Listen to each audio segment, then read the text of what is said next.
The telegram crumpled in Rebecca Martinez's weathered hands as she read. The words that would change everything. Arriving Tuesday, stop ready to work, stop expect nothing but honest labor stop, E. Carter. She had been clear in her advertisement. She needed a ranch hand, not a husband. Strong hands to mend fences and move cattle, not soft words and stolen glances.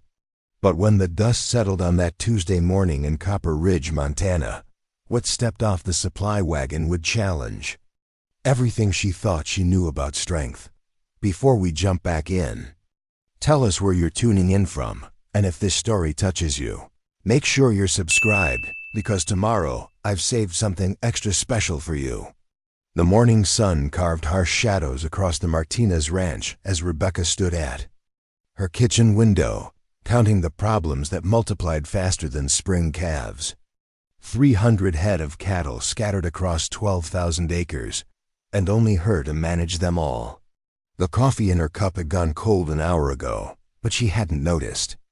Her mind was too busy calculating how many more days she could hold everything together before it all came crashing down. At 28, Rebecca Martinez had shoulders broad enough to carry the weight of the world, and lately it felt like she was doing exactly that.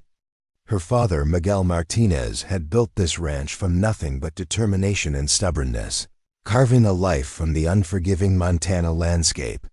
When he passed 2 winters ago, he'd left her everything: the land, the livestock, and the crushing responsibility of keeping it all alive. The morning routine began before dawn, as it always did. Rebecca pulled on her worn leather boots, the same pair her father had bought her when she turned 16, and announced she'd rather work cattle than learn to sew proper stitches. The leather was cracked now, scarred from years of hard use, but they still fit her feet like they'd been molded there. Outside, the mountain air bit sharp against her face as she made her way to the barn. Frost clung to the wooden rails of the corral, and her breath clouded white in the pre-dawn darkness. The horses nickered softly as she approached, recognizing the sound of her footsteps on the hard-packed earth. Thunder, her father's old stallion, lifted his massive head as she entered the barn. The horse was 17 now, still strong but showing his age in the careful way he moved. Rebecca ran her hand along his neck, feeling the familiar comfort of his solid presence. "Just you and me again today, old boy," she murmured, reaching for the saddle that hung heavy on its peg. The leather was well oiled, but showing wear, like everything else on the ranch. Money for new equipment was always tight, especially when she was working alone. The reality of her situation pressed down on her shoulders like a physical weight. 6 months ago, her last hired hand, Tom Bradley, had packed up and left for easier work in town. He'd been a decent enough worker, but when winter came calling with its brutal storms and endless labor, he'd chosen the warmth of a saloon over the bite of mountain wind. "Can't say I blame him," she'd told Thunder that morning, but the words had tasted bitter. She did blame him, not for leaving, but for leaving her to face another winter alone. The cattle were spread across the lower pastures, dark shapes moving slowly through the morning mist. Rebecca counted them automatically as she rode, her trained eye noting which cows were heavy with calves, which steers needed closer watching. Spring was coming, and with it the most demanding time of the year. Calving season meant sleepless nights, emergency runs to assist difficult births, and the constant worry that a late storm would catch the newborns unprepared. She'd done it alone last year, barely sleeping for 6 weeks straight. The exhaustion had nearly broken her, and she'd lost more calves than she cared to remember. This year couldn't be the same. This year, she needed help. The decision to place an advertisement hadn't come easily.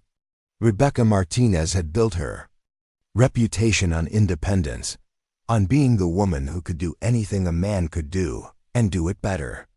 Asking for help felt like admitting defeat, like proving all the whispered doubts right. The neighbors who said a woman had no business running a ranch this size. The bank manager who looked at her with skepticism every time she came to discuss the mortgage. The local ranchers who offered to buy her out every few months, their voices dripping with false sympathy. But pride didn't feed cattle or mend broken fences. Pride didn't pull calves in the middle of a blizzard or haul hay to starving livestock. Pride was a luxury she couldn't afford, so she'd swallowed her stubbornness and written the advertisement that ran in newspapers across 3 states. Experienced ranch hand needed. Hard work, fair pay, no frills, serious applicants only. This is not a social arrangement. Strong hands and stronger backs required. Apply Rebecca Martinez, Copper Ridge, Montana. The responses had been disappointing. Most were from drifters looking for easy work and warm meals. Others were from men who read between the lines and assumed she was advertising for more than a hired hand. Despite her careful wording, she'd thrown most of the letters into the fire without a second thought. But one response had been different. It came on cream-colored paper in careful, precise handwriting. Miss Martinez, I am writing in response to your advertisement for ranch work. I have experience with cattle and horses, though I confess most of it comes from smaller operations than yours appears to be. I am not seeking romance or companionship, only honest work for honest pay. I am stronger than I appear and more determined than most give me credit for. If you are willing to judge me by my work rather than my appearance, I believe we could reach a mutually beneficial arrangement. Respectfully, E. Carter. Something about the letter's straightforward tone had appealed to her. No boasting, no promises that sounded too good to be true. Just simple honesty and a willingness to work. She'd written back immediately, offering the position and requesting arrival by the first Tuesday in March. Now that Tuesday was here, and Rebecca found herself more nervous than she cared to admit. She'd been working alone for so long that the thought of having another person on the ranch felt strange, almost intrusive. What if this E. Carter couldn't handle the work? What if he expected her to cook elaborate meals or make conversation during the long evening hours? What if he was like Tom Bradley, fine for the easy months, but gone when the real work began? The sound of wheels on the gravel road pulled her from her worried thoughts. Rebecca shaded her eyes against the climbing sun and watched as the weekly supply wagon rounded the bend toward her ranch. Usually, old Pete Morrison just dropped off her supplies and headed back to town. But today, there's a passenger sitting beside him on the wagon seat. Even from a distance, Rebecca could see that something was wrong with her expectations. The figure beside Pete was smaller than she'd anticipated, slender where she'd hoped for bulk. As the wagon drew closer, her heart began to sink. This couldn't be the experienced ranch hand she'd hired. This looked like ... The wagon pulled to a stop in front of the house, and Pete Morrison climbed down with his usual grunt of effort. "Morning, Rebecca," he called, tipping his hat.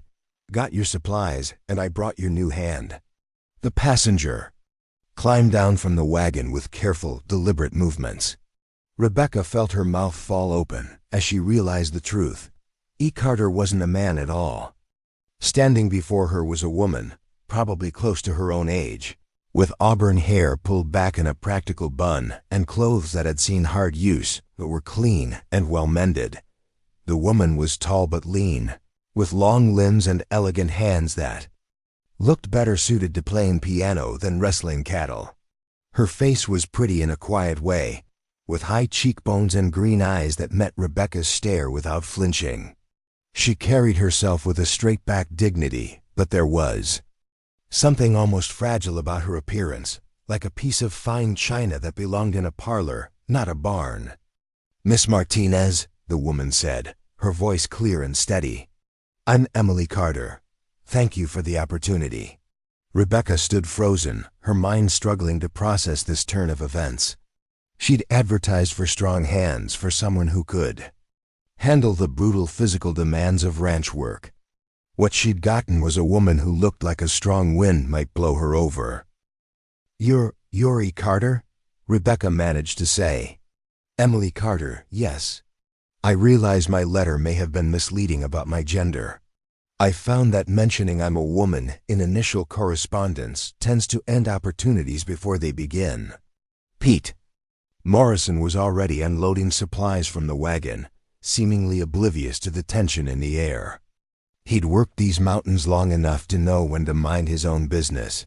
Rebecca felt anger rising in her chest, hot and immediate. She'd been deceived, tricked into hiring someone who clearly couldn't handle the work. The woman standing before her looked like she'd never done a day of hard labor in her life. Her hands were clean, her clothes too fine, her whole demeanor too refined for the rough world of ranch work. "This is unacceptable," Rebecca said, her voice harder than she'd intended. "I was very clear about what I needed. Strong hands, serious work, not—" She gestured at Emily's slight frame. Emily's chin lifted slightly, but her voice remained calm. "I understand your concern. I know my appearance may not inspire confidence. But I assure you, I'm capable of more than you might think." "Capable?" Rebecca almost laughed, but there was no humor in it. "Do you have any idea what ranch work actually involves? This isn't milking the house cow or feeding chickens. This is 12-hour days in all weather, wrestling half-ton animals, mending fences with your bare hands when the tools break. This is work that breaks strong men." "I'm not a strong man," Emily replied evenly, "but I am a determined woman. And I believe determination counts for more than brute strength in most situations." Rebecca shook her head, frustration building. She didn't have time for this conversation, didn't have time to explain to some city woman why ranch work required more than good intentions. Spring was coming, calving season was approaching, and she needed real help, not someone who would need constant supervision and probably quit after the first hard day. "Look, Miss Carter, I'm sure you mean well, but this isn't going to work. I'll pay Pete to take you back to town, cover your travel expenses back to wherever you came from." This was a misunderstanding. Emily stood silent for a long moment, her green eyes studying Rebecca's face. When she spoke, there was something different in her voice, something that hadn't been there before. "What if I prove myself first? Give me a week. 7 days to show you what I can do. If I can't handle the work, I'll leave without argument. If I can, you give me a fair chance." Rebecca was already shaking her head before Emily finished speaking. "I don't have time to babysit. You don't have to babysit me. Put me to work, the hardest work you have. Judge me by what I accomplish, not by what you think I can't do." There was something in Emily's voice that gave Rebecca pause. Not desperation, exactly, but a kind of quiet intensity that suggested there was more to this woman than her appearance suggested. Still, Rebecca had responsibilities, cattle depending on her, a ranch that couldn't afford failed experiments.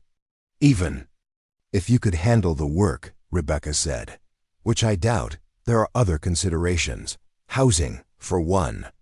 I don't have separate quarters for—" "I can sleep in the barn," Emily said quickly.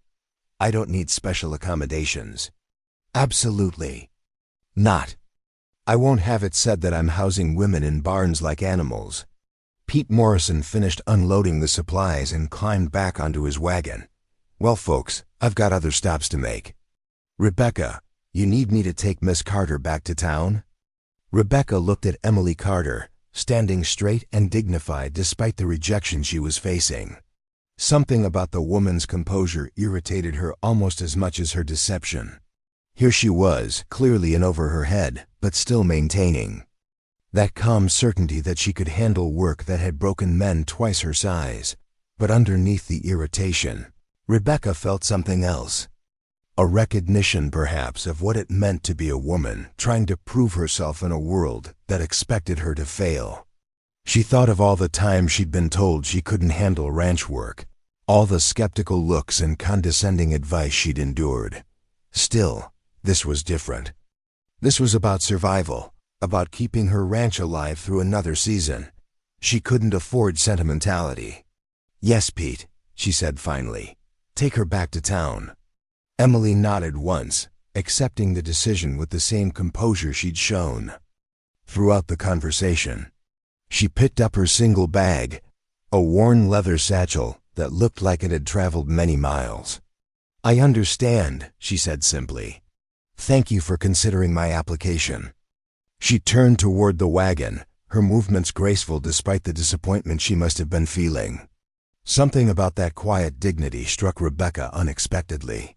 Here was a woman who had traveled hundreds of miles for a job, been rejected based on her appearance, and was accepting it without argument or pleading. "Wait," Rebecca heard herself say. Emily turned back, eyebrows raised slightly.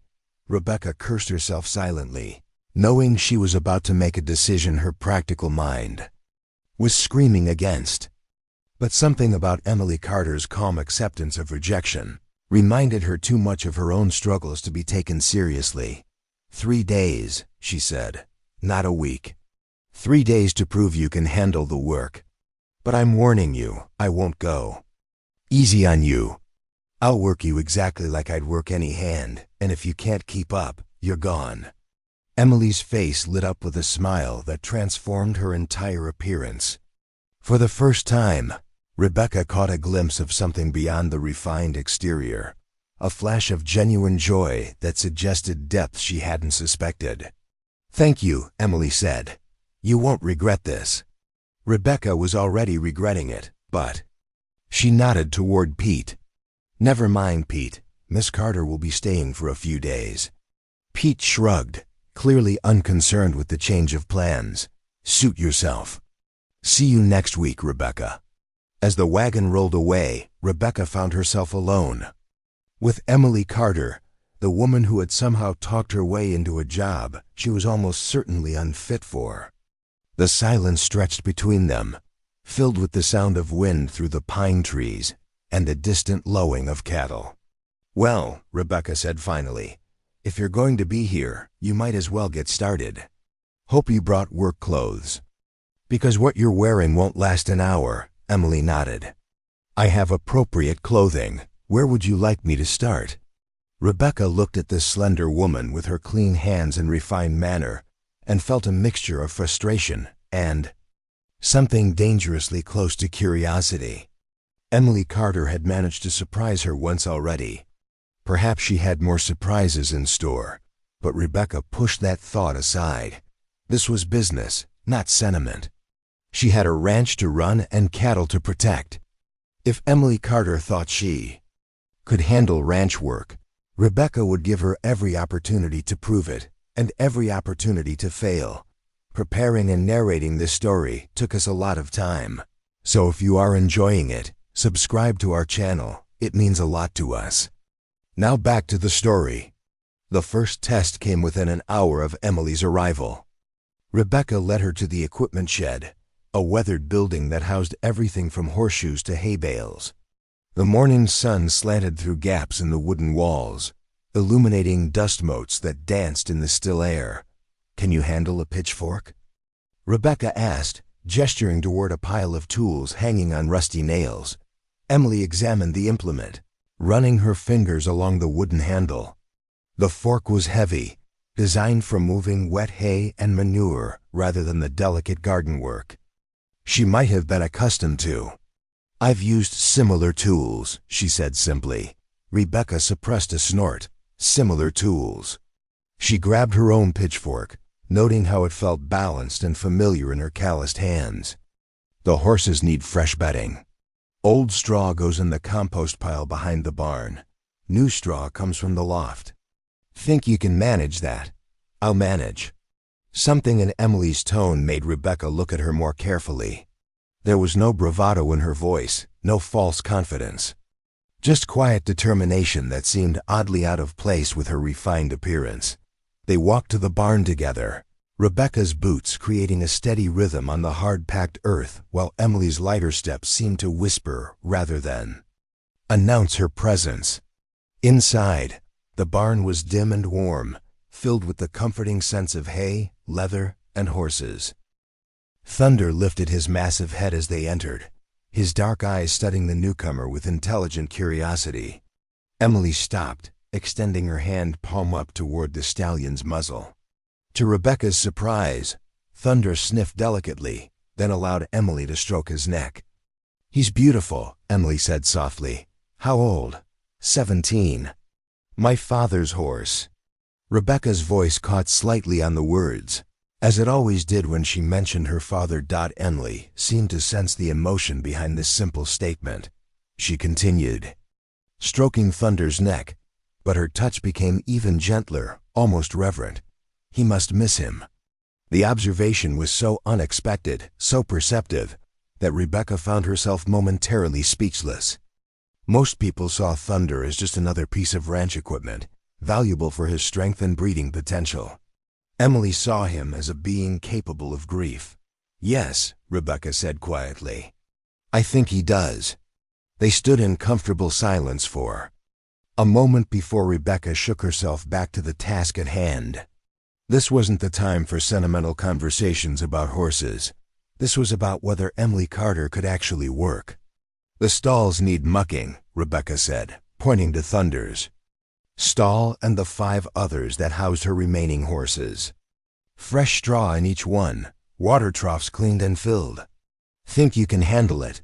Where do you want me to start? Rebecca pointed to the stall at the far end of the barn.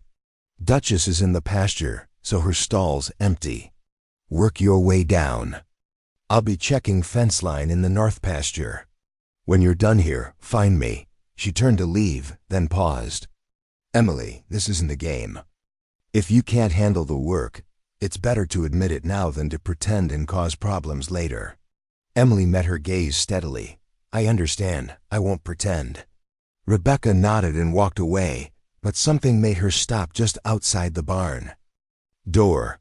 Through a gap in the wooden planks, she could see Emily examining the pitchfork again, testing its weight and balance. Then, to Rebecca's surprise, Emily began removing her outer jacket, revealing a simple cotton shirt underneath. She rolled up her sleeves with methodical precision, tied her hair back more securely, and approached the first stall. Rebecca told herself she had work to do and couldn't stand around watching, but curiosity held her in place for a few more moments. Emily entered Duchess's stall and began working, her movements careful but efficient. She wasn't fast, but she was thorough, checking each forkful of old straw before tossing it into the wheelbarrow she'd positioned outside the stall door, satisfied that Emily at least understood the basic mechanics of the job. Rebecca finally walked away. She had fence posts to check in the north pasture, and standing around supervising wasn't going to get them inspected. The ride to the north pasture took 20 minutes on Thunder's steady back. The fence line ran along a steep slope where winter storms had taken their toll. Several posts leaned at dangerous angles, and Rebecca counted at least 3 sections where the wire had snapped under the weight of fallen branches. This was the kind of work that required strength and skill.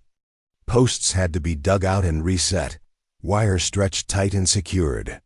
It was back-breaking labor that left even experienced hands exhausted and sore. Rebecca had been putting off these repairs for weeks, hoping to find help before attempting them. Alone, she dismounted and began examining the damage more closely. The first broken post would need to be completely replaced. The wood had rotted where it met the ground, weakened by moisture and frost. Rebecca tried to wiggle it loose, testing whether it could be salvaged, but the post crumbled in her hands. Damn, she muttered, knowing she'd have to ride back to the ranch for tools and materials. The replacement posts were heavy, awkward to transport alone. It would take multiple trips, eating up most of the day. A sound from the direction of the ranch made her look up. Someone was coming, riding one of her horses. Rebecca shaded her eyes against the climbing sun and felt her stomach tighten. Emily Carter was approaching on Duchess, the gentle mare Rebecca used for inexperienced riders. "What are you doing?" Rebecca called as Emily drew close enough to hear. "I finished the stalls," Emily replied, dismounting with surprising grace. "I thought you might need help with whatever you're working on out here." Rebecca glanced at her pocket watch. Less than 2 hours had passed since she'd left Emily in the barn. Either the woman had done a poor job, or she was faster than her delicate appearance suggested. All 6 stalls? Clean water, fresh straw, everything? Yes. Would you like to check my work? There was no defensiveness in Emily's voice, no irritation at having her competence questioned. Just calm professionalism that Rebecca found both refreshing and unsettling. Later, Rebecca said, "Right now I need to figure out how to get replacement posts up here." Emily examined the broken fence line, walking along the damaged sections with the same careful attention she'd given the pitchfork. She paused at each break, studying the angle of the wire, the depth of the post holes, the way the remaining posts were anchored. "How many posts do you need to replace?" she asked. 4, maybe 5. Plus about 50 yards of wire. Rebecca kicked at the crumbled remains of the worst post. "It's a 2-person job, really. One to hold the post steady while the other fills and packs the hole. I could help." Rebecca almost laughed. "These posts weigh 60 pounds each. The post hole digger is heavier than you are." "I'm stronger than I look. Everyone says that. Very few people actually are." Emily was quiet for a moment, studying the fence line with an intensity that surprised Rebecca. When she spoke, her voice was thoughtful rather than defensive. "What if we approach it differently? Instead of trying to muscle the posts into place, what if we use leverage and technique?" "What do you mean?" Emily walked to the least damaged post, one that leaned but wasn't completely broken. "This one just needs to be straightened and re-anchored, right? If we dig out one side of the hole, we could use a rope and pulley system to pull it upright, then pack fresh soil around it." Rebecca blinked, surprised by the suggestion. She'd been thinking in terms of brute force. Dig out the old post, wrestle a new one into place, fight the weight and awkwardness of the materials. Emily was thinking like an engineer, looking for ways to make the work easier rather than harder. That ... might actually work, Rebecca admitted, for the posts that aren't completely rotted, but the new ones still need to be set. Could we drag them up here instead of carrying them? Use Duchess and Thunder to pull a sled? Again, Emily's suggestion made sense. Rebecca felt a strange mixture of admiration and irritation. She'd been ranching all her life, and this city woman was pointing out efficiencies she'd never considered. "You seem to know something about construction work," Rebecca said. "My father was a carpenter. I helped him on job sites when I was younger." Emily's voice carried a note of sadness. "Before he decided I should focus on more appropriate pursuits." There was a story there, Rebecca realized. Something about why Emily had left whatever life she'd been living to answer a job advertisement in Montana. But personal histories would have to wait. The fence needed repair, and they were losing daylight. "All right," Rebecca said. "Let's try your approach. But if this doesn't work, if you slow me down more than you help, the experiment ends right here." Emily nodded. "Understood." They rode back to the ranch together, planning their approach. Emily asked intelligent questions about the materials they'd need, the tools available, the best way to transport everything. Her suggestions continued to be practical and well-reasoned, showing a grasp of construction principles that surprised Rebecca. At the ranch, Emily proved her earlier work by leading Rebecca through the barn. The stalls were immaculate. Fresh straw spread evenly, water troughs scrubbed clean and filled, even the barn aisle swept. The work was thorough and professional, better than some experienced hands had managed. "How long did this actually take you?" Rebecca asked, running her hand along Thunder's freshly cleaned feed trough. "About an hour and a half. I worked steadily but not frantically." Rebecca had expected the job to take Emily most of the day, assuming she'd need frequent breaks and supervision. Instead, Emily had completed high-quality work in less time than Rebecca had budgeted. Loading the sled with fence posts and tools revealed another surprise. Emily didn't try to lift the heavy posts alone, which would have been impossible. Instead, she figured out how to roll them onto the sled using a series of boards as ramps. When Rebecca moved to help, Emily already had the system working smoothly. "Where did you learn to move heavy materials like this?" Rebecca asked.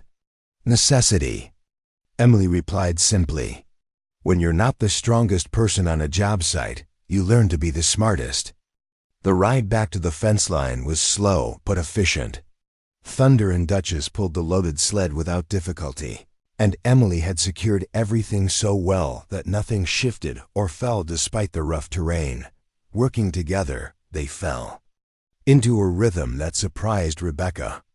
Emily couldn't match her strength, but she anticipated what Rebecca needed, positioned materials efficiently, and suggested improvements that made the work flow more smoothly. When they needed to set a new post, Emily rigged a pulley system using rope and a sturdy branch that allowed them to lift and position the heavy timber with half the usual effort. "This is brilliant," Rebecca said, watching Emily adjust the angle of the rope. "Why haven't I thought of this before?" "Sometimes it takes fresh eyes to see old problems differently," Emily replied. Checking the tension on the line dot as the afternoon wore on, Rebecca found herself watching Emily work with growing respect. The woman was methodical, careful, and remarkably innovative. She didn't have the raw strength for heavy ranch work, but she had something else, a mind that looked for solutions rather than accepting limitations. When they broke for water, sitting in the shade of a large pine tree, Rebecca studied Emily's face. The refined city woman from this morning was gone, replaced by someone with dirt on her hands and satisfaction in her eyes. Sweat had darkened her hair at the temples, and her carefully ironed shirt was wrinkled and stained. "You're not what I expected," Rebecca said finally. Emily smiled, a genuine expression that lit up her entire face. "Good unexpected or bad unexpected, I'm still deciding." They worked until sunset, completing repairs that Rebecca had expected to take several days. Emily's innovations had cut the work time in half while actually improving the quality of the results. The fence line was stronger and more secure than it had been in years. As they loaded tools back onto the sled, Rebecca found herself reassessing everything she thought she knew about strength and capability. Emily Carter might not be able to wrestle a bull to the ground, but she could think her way around problems that would stop stronger people in their tracks. "Not bad for a first day," Rebecca said as they rode back toward the ranch. "Does this mean I passed day one of the 3-day trial?" Emily asked. Rebecca was quiet for a moment, considering. Emily had exceeded expectations in every measurable way. The work was completed efficiently and professionally.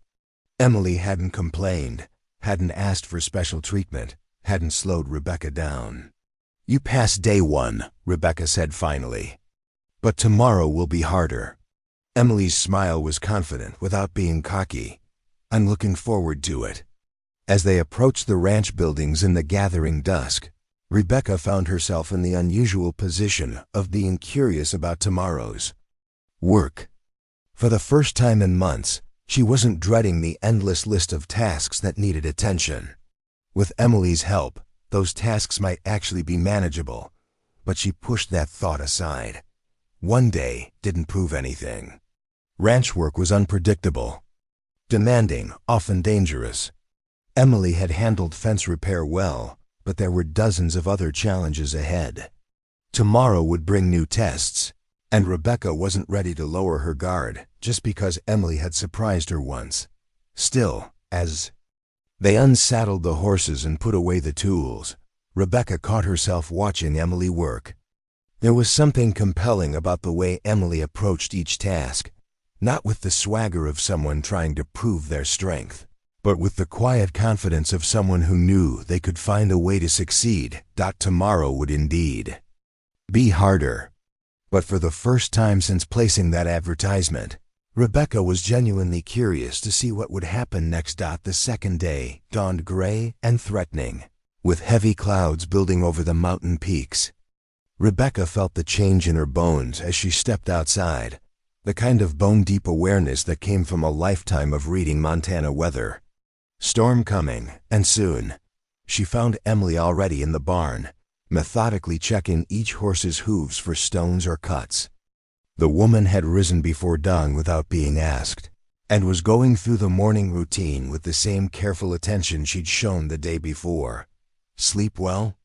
Rebecca asked, noting that Emily looked rested despite spending the night. "In the spare room of the ranch house. Very well, thank you.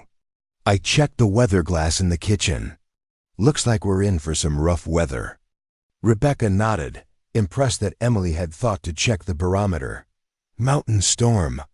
Could be rain, could be snow, definitely will be wind. We need to get the cattle moved to lower ground before it hits." Emily straightened from examining. "Duchess's left front hoof. How many head are we talking about?" "About 60 in the high pasture. Pregnant cows mostly, due to calve within the next few weeks. If they get caught in a spring blizzard up there." Rebecca didn't finish the sentence. They both understood the implications. Moving cattle was one of the most demanding jobs on any ranch, requiring skill, stamina, and perfect coordination between horse and rider. It was also potentially dangerous work, especially with pregnant cows who could become aggressive if they felt threatened. "I should mention," Emily said carefully, "I've never worked cattle before." "Not hurting anyway." Rebecca felt her stomach tighten. Moving 60 head of pregnant cows with an inexperienced rider could be a disaster. If Emily spooked the herd or couldn't control her horse, they could lose animals, injure themselves, or both. "Maybe you should stay here," Rebecca said. "Work on something else while I handle the cattle." Emily's jaws set in a way that was becoming familiar. "How will I learn if I don't try? And how will you move 60 head alone before the storm hits?" Both questions were valid. Rebecca glanced at the darkening sky, calculating time and distance. It would take her most of the day to move the herd alone, assuming everything went perfectly. With the storm building, she might not have that much time. "All right," she said finally. "But you do exactly what I tell you when I tell you. No improvising, no trying to be helpful in ways I haven't asked for. Cattle work is dangerous enough." With experienced hands, Emily nodded solemnly. "I understand. What do you need me to do?" Rebecca spent 20 minutes explaining the basics of cattle herding, demonstrating how to position herself relative to the herd, how to use Duchess to apply pressure without causing panic, how to read the animal's body language for signs of stress or aggression. "The most important thing," Rebecca emphasized, "is to stay calm. Cattle sense fear and excitement. If you get nervous or try to force them, they'll scatter. If that happens in rough country, we could spend days gathering them again." They saddled the horses quickly, Rebecca on Thunder and Emily on the gentler Duchess. The ride to the high pasture took 40 minutes, climbing steadily through stands of pine and aspen. As they gained elevation, the wind picked up, carrying the sharp scent of approaching weather. The cattle were spread across a wide meadow, grazing peacefully in the morning stillness. They were Rebecca's best breeding stock, heavy with calves that represented months of careful planning and significant investment. Losing even a few would be a financial blow the ranch could ill afford. "Remember," Rebecca said as they approached the herd, "slow and steady. We want them to think moving was their idea." Emily nodded, positioning herself as Rebecca had instructed. At first, everything went smoothly. The cows began moving downhill in response to gentle pressure from the horses, staying grouped and calm. Emily followed Rebecca's lead, applying pressure when needed, backing off when the animals showed signs of stress. Then the wind hit. It came roaring down from the peaks without warning, a blast of cold air that sent leaves and debris swirling across the meadow. The cattle lifted their heads, ears pricked forward, suddenly alert and nervous. Several cows on the edge of the herd began moving sideways, away from the main group. "Hold your position," Rebecca called to Emily, her voice barely audible over the rising wind. "Don't let them break away." Emily guided Duchess toward the wayward cows, trying to turn them back toward the herd. But one of the pregnant cows, a large red cow Rebecca called Bertha, decided she didn't want to be herded. Instead of turning back, she bolted straight toward a rocky outcropping that led to dangerous terrain. Rebecca spurred thunder after the runaway cow, leaving Emily to hold the main herd. This was exactly the kind of situation she'd feared. Too much happening at once. Not enough experienced hands to control it. Bertha was running hard, her pregnancy making her movements awkward, but no less determined. Rebecca pushed thunder faster, trying to get ahead of the cow and turn her back, but the rocky ground made speed dangerous. One wrong step could send horse and rider tumbling down the slope. Behind her, she could hear the main herd getting restless. Without constant pressure to keep them moving in the right direction, they were starting to scatter. Rebecca faced an impossible choice: chase Bertha and lose the main herd, or abandon Bertha to save the others. Then she heard Emily's voice, clear and calm despite the wind. "Easy, ladies. Easy now." Rebecca glanced back and saw something that made her forget about Bertha for a moment. Emily had positioned Duchess perfectly to control the herd's movement, but instead of using the horse to pressure the cattle, she was talking to them. Her voice carried a soothing quality that seemed to cut through the wind and reach the nervous animals. The cows were responding, settling down, moving in the direction Emily wanted without the frantic energy that had been building. It shouldn't have worked. Cattle were supposed to be moved by pressure and positioning, not by conversation. But somehow, Emily was making it work. Inspired by Emily's success with the main herd, Rebecca tried a different approach with Bertha. Instead of chasing the cow and increasing her panic, Rebecca circled wide and got ahead of her, then simply sat still on thunder, blocking Bertha's path without creating confrontation. The pregnant cow slowed, then stopped, breathing hard but no longer running blind. Rebecca waited, letting Bertha make the decision to turn back toward the herd. After a tense moment, the cow began walking back toward the other animals. "Nice work," Rebecca called to Emily as they regrouped the herd. "They're scared," Emily replied. The wind, the pressure to move, they just needed someone to tell them it was going to be okay. It was such a simple observation, but it revealed something important about Emily's approach to problem solving. Where others might see obstacles to overcome, Emily saw individuals to understand and work with. The descent from the high pasture became a race against the weather. The wind continued to build, and the first fat raindrops began falling as they reached the halfway point. The cattle sensed the approaching storm and wanted to move faster, but fast movement on steep terrain could lead to injuries or accidents. Emily proved invaluable in managing the herd's energy, while Rebecca focused on navigation and positioning. Emily used her voice and presence to keep the animals calm and controlled. She seemed to have an intuitive understanding of which cows were getting nervous and needed attention, which ones were natural leaders that would influence the others. When they reached the lower pasture, the storm broke in earnest. Rain came down in sheets, driven by wind that bent the grass flat and sent the horses' manes streaming. Rebecca and Emily worked together to get the cattle settled in the sheltered area near the barn, where they would be protected from the worst of the weather. By the time they finished, both women were soaked to the skin and exhausted. They ran for the barn as lightning split the sky overhead, leading their horses into the warm, dry space. "That," Rebecca said, pulling off her dripping hat, "was not how I expected today to go." Emily was wringing water from her hair, her careful morning appearance completely destroyed by the storm. But she was smiling, exhilarated by the success of the day's work. "The cattle are safe," she said. "That's what matters." Rebecca studied Emily's face, noting the genuine satisfaction there. This wasn't someone who had endured a difficult day.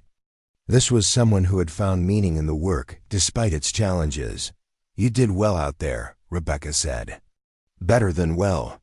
That thing you did with talking to them, I've never seen anything like it." Emily shrugged, suddenly modest. My grandmother raised chickens and goats. She always said animals respond better to conversation than commands. I wasn't sure it would work with cattle. It worked. Probably saved us from losing half the herd. When that wind hit, they worked together to care for the horses, rubbing them down and giving them extra feed after their hard work in the storm. The routine tasks gave Rebecca time to process what she'd observed. Emily's lack of experience with cattle hadn't mattered as much as her ability to think clearly under pressure and her instinctive understanding of animal behavior. As thunder crashed overhead and rain drummed on the barn roof, Rebecca found herself reassessing her assumptions about what constituted valuable ranch help. Emily couldn't outmuscle a stubborn cow or throw a calf for branding, but she had skills that might be even more valuable: the ability to read situations, to think creatively, to stay calm when everything was going wrong. Hungry? Rebecca asked, as they finished with the horses. Starving, Emily admitted. They ran through the rain to the ranch house, where Rebecca built up the fire while Emily changed into dry clothes. The kitchen soon filled with the smell of coffee and the simple meal. Rebecca prepared bacon, eggs, and biscuits that tasted like a feast after the day's exertions. Tell me about your grandmother, Rebecca said as they ate. Emily's face softened. She lived on a small farm in Ohio. My parents sent me to stay with her every summer when I was growing up. Those were the happiest times of my childhood, helping with the animals, learning to read the weather, working in her garden. What happened to her? She died when I was 16. After that, my parents decided I was too old for farm visits. Time to focus on finding a suitable husband and learning proper social graces. There was bitterness in Emily's voice, and Rebecca recognized the pain of being forced away from work you loved. Is that why you answered my advertisement? To get back to that kind of life? Emily was quiet for a long moment, staring into her coffee cup. Partly, but also because I needed to prove something to myself. That I could be useful, that I could contribute something meaningful. Prove what to who? To myself, mostly. I spent 10 years trying to be the woman my parents wanted me to be. 10 years of social events and appropriate behavior and waiting for some man to decide I was worth marrying. Last year, I realized I was disappearing inside that life. If I didn't leave, I'd never find out who I really was. Rebecca understood.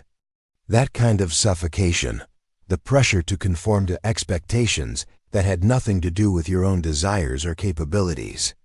She'd been lucky that her father had encouraged her independence, but she'd seen other women trapped by conventional expectations. So you ran away to become a ranch hand? Emily smiled. I prefer to think of it as running toward something rather than away from it. Toward work that matters, toward a life that makes sense to me. The storm raged outside, but inside the kitchen was warm and bright. Rebecca found herself enjoying Emily's company in ways she hadn't expected. The woman was intelligent, thoughtful, and surprisingly easy to talk to. She asked good questions and listened to the answers, showing genuine interest in ranch life and the challenges it presented. What about you? Emily asked. Have you always lived here?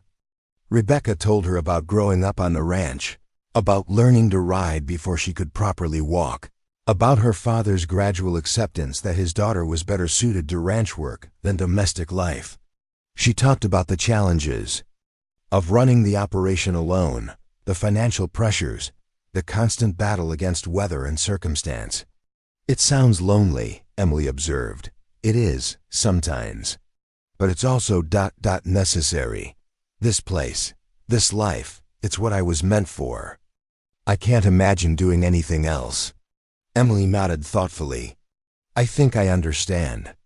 Today, working with the cattle, being useful in a real way, it felt right, like I was doing what I was supposed to be doing. The admission surprised Rebecca. Emily had worked hard, but Rebecca hadn't expected her to find deep satisfaction in such demanding, unglamorous work. Even when you were soaked and exhausted and probably wondering what you'd gotten yourself into. Especially then, Emily said with a laugh. There's something about pushing through difficulty, about succeeding at something that tests you. It makes you feel alive in a way that comfortable living never does. Rebecca recognized that feeling, the satisfaction that came from meeting challenges head-on and emerging victorious. It was one of the things she loved most about ranch life, the way it demanded everything you had and rewarded you with a sense of accomplishment that couldn't be found in easier pursuits. Outside, the storm continued its assault on the mountain, but inside, Rebecca found herself looking forward to tomorrow's work with an anticipation she hadn't felt in months. Emily had passed her second test admirably, showing grace under pressure and valuable skills that complemented Rebecca's own abilities. But more than that, Emily had proven to be engaging company, someone whose conversation enriched rather than complicated the evening. For the first time in years, Rebecca wasn't eating dinner alone, wasn't facing the evening silence with only her own thoughts for company. As they cleaned up from dinner and prepared for bed, Rebecca caught herself hoping that Emily would prove herself worthy of staying beyond the 3-day trial. The ranch work was easier with competent help, but more than that, the ranch itself felt less empty with another person sharing its daily rhythms. Still, one more day remained in the trial period. Tomorrow would bring new challenges, new opportunities, for Emily to prove herself or reveal limitations that would make a permanent arrangement impossible. Rebecca reminded herself not to get too comfortable with the partnership until Emily had proven she could handle whatever the ranch demanded of her. But as she fell asleep to the sound of rain on the roof and Emily's quiet breathing in the nearby guest room, Rebecca allowed herself to imagine what it might be like to have reliable help, genuine partnership, and good company on a permanent basis. The possibilities were both exciting and terrifying. The third morning brought crystal clear skies and air so sharp it seemed to ring like a bell. Rebecca woke to an unusual sound, someone moving around in the kitchen below. She dressed quickly and found Emily already preparing coffee, her movements efficient in the pre-dawn darkness. "You're up early," Rebecca observed, noting that Emily had also started breakfast. "Couldn't sleep past 5. The quiet here is different from what I'm used to." Emily poured coffee into 2 tin cups. "I hope you don't mind that I started cooking. I thought you might appreciate not having to do everything yourself for once." Rebecca accepted the coffee gratefully, inhaling the rich aroma. When had someone last made her breakfast? She couldn't remember. "What did you cook in your previous life, before coming here?" "I managed the household for my parents. 20-room house, staff of 6, dinner parties for 40 people." Emily flipped eggs with practiced ease. Turns out those skills translate surprisingly well to ranch cooking. Before Rebecca could respond, a sound from outside made both women freeze. A cow bawling, high and distressed, the kind of cry that meant serious trouble. Rebecca was out the door before Emily could ask what was wrong. Running toward the sound in the gray pre-dawn light, she found the source in the lower pasture. Bertha, the red cow from yesterday's storm, lying on her side in obvious distress. The cow's breathing was labored, her eyes wide with pain and fear. Rebecca knelt beside her, running experienced hands over the swollen sides. "What's wrong?" Emily appeared beside her, still holding the spatula she'd been cooking with. "She's in labor, but something's not right. The calf's positioned wrong." "I can feel it."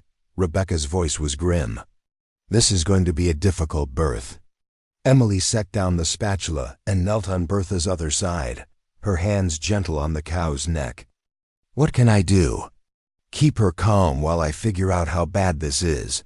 Rebecca moved to examine the cow more thoroughly. What she found made her stomach tighten. "The calf's breached, coming backwards. If I can't turn it, we'll lose them both."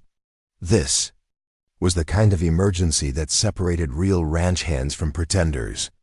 Difficult births required strength, skill, and nerves of steel. Rebecca had assisted at dozens of calvings, but each one was different. each one potentially life-threatening for both mother and calf. "I need to get my equipment," Rebecca said, standing. "Keep talking to her. Keep her as calm as possible. If she tries to get up, don't let her." A breached birth while she's standing could kill the calf instantly. Emily nodded, positioning herself where she could stroke Bertha's neck while keeping the cow from rising.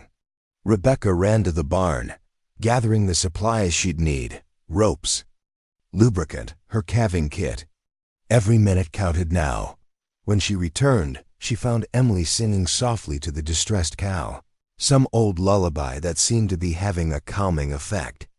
Bertha's breathing had steadied slightly, though she was still in obvious pain. "Good," Rebecca said, kneeling beside them. "Keep doing whatever you're doing. This is going to get messy." What followed was an hour of the most demanding work Rebecca had ever attempted. The calf was not only breached but twisted, making it nearly impossible to maneuver into the correct position. Rebecca worked with painstaking care, trying to turn the calf without injuring it or its mother. Emily proved invaluable throughout the ordeal. She seemed to understand instinctively what Rebecca needed: clean towels, fresh water, a different rope. More importantly, she kept Bertha calm through what had to be an agonizing process, her voice steady and soothing even when Rebecca's interventions caused the cow obvious distress. "I've got a leg," Rebecca announced, breathing hard from the effort. "If I can get the second one... The next few minutes were critical. Rebecca had to work quickly but carefully, repositioning the calf while there was still time to save it.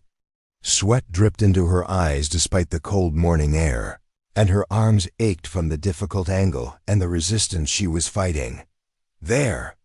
Rebecca felt the calf shift into a better position. "I think... Yes, I've got it turned." Emily looked up from where she was still comforting Bertha.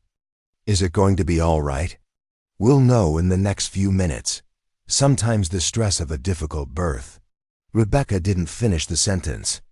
They both understood what she meant. The calf came slowly, requiring Rebecca to guide and assist every step of the way. When it finally emerged, slick and still, Rebecca's heart sank. The little bull calf lay motionless in the morning grass, not breathing. "Is it?" Emily's voice was barely a whisper. Rebecca immediately began working on the calf, clearing its airway, stimulating circulation, trying everything she knew to coax life into the small body. Emily continued soothing Bertha, who was trying to turn to see her calf. "Come on," Rebecca muttered, working frantically. "Come on, breathe." She was about to give up when the calf's chest shuddered. Then again. Suddenly, the little bull was breathing, blinking, trying to lift its head. "He's alive!"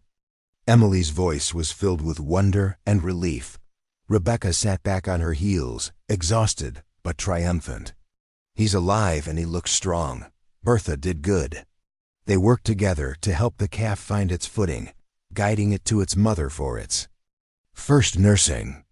Bertha, despite her ordeal, immediately began the instinctive process of cleaning and caring for her newborn.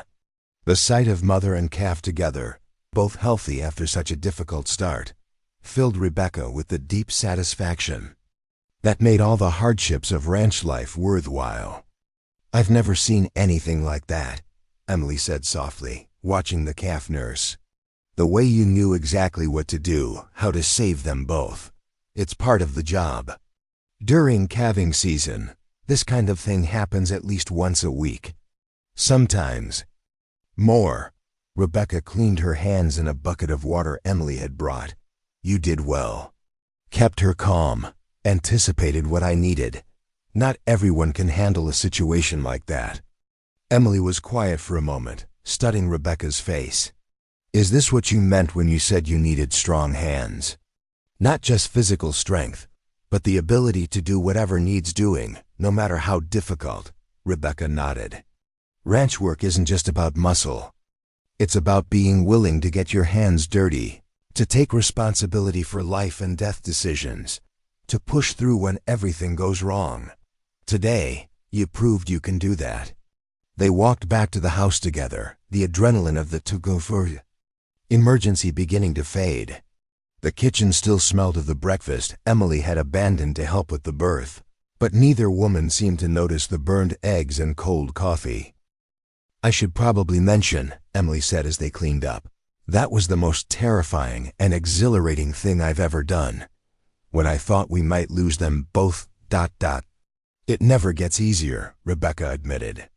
"Every time you wonder if this will be the one you can't save.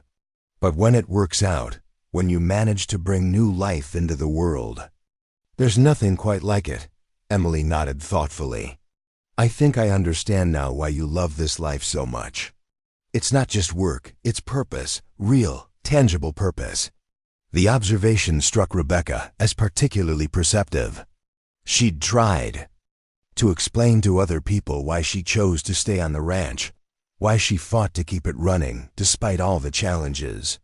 Most couldn't understand why anyone would choose such a difficult life. Emily seemed to grasp it intuitively. The rest of the morning was spent checking on Bertha and her calf, who were both doing well. Emily helped with the routine chores, but Rebecca noticed a new quality in her work.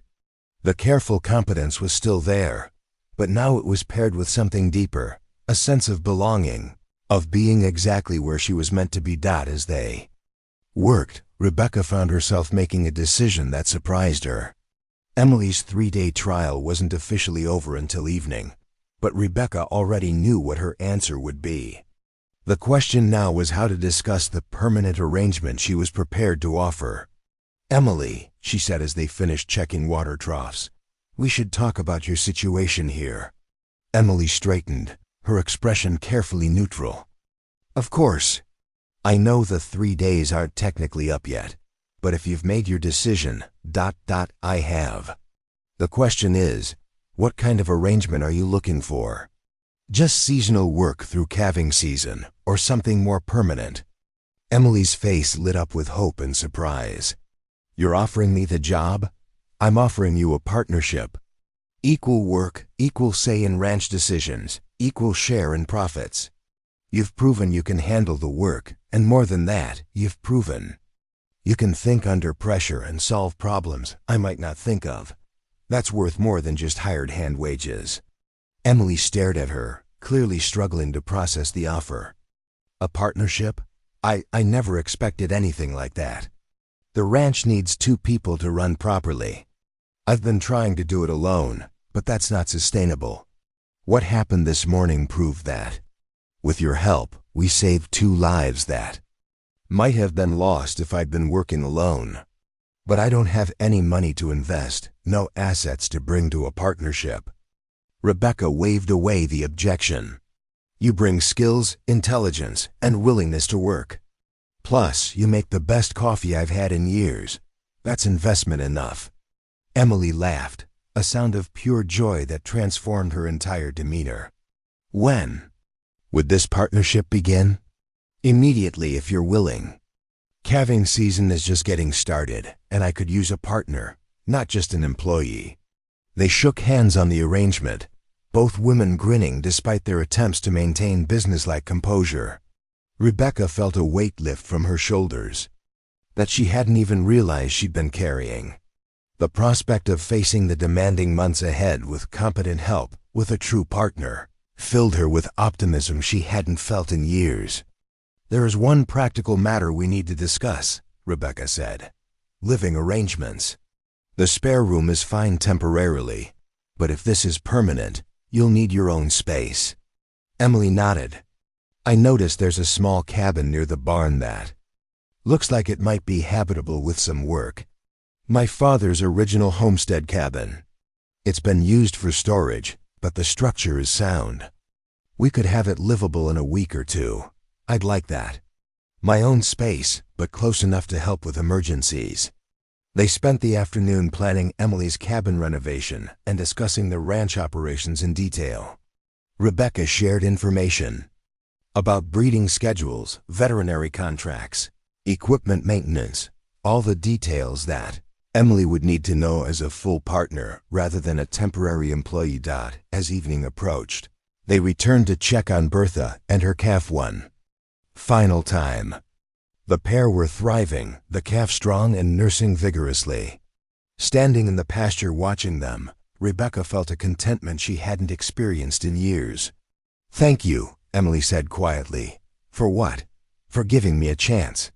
For seeing past what I looked like to what I might be capable of. For offering me a life that feels real and meaningful." Rebecca studied Emily's profile in the fading light.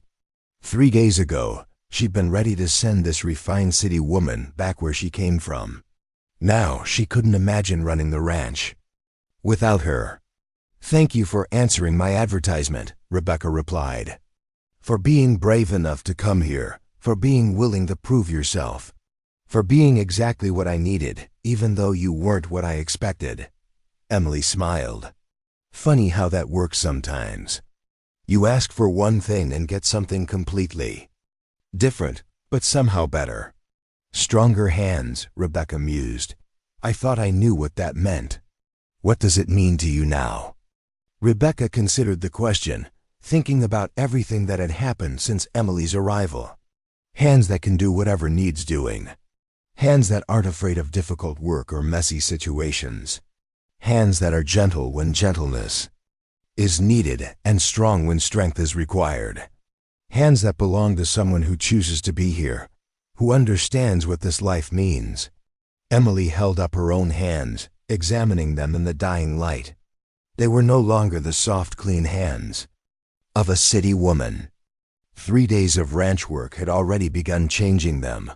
Calluses forming, small cuts and scrapes from honest labor, dirt that seemed permanently embedded under the nails. "I like what they're becoming," she said simply as they walked back to the house together. Rebecca reflected on how much had changed in just 3 days.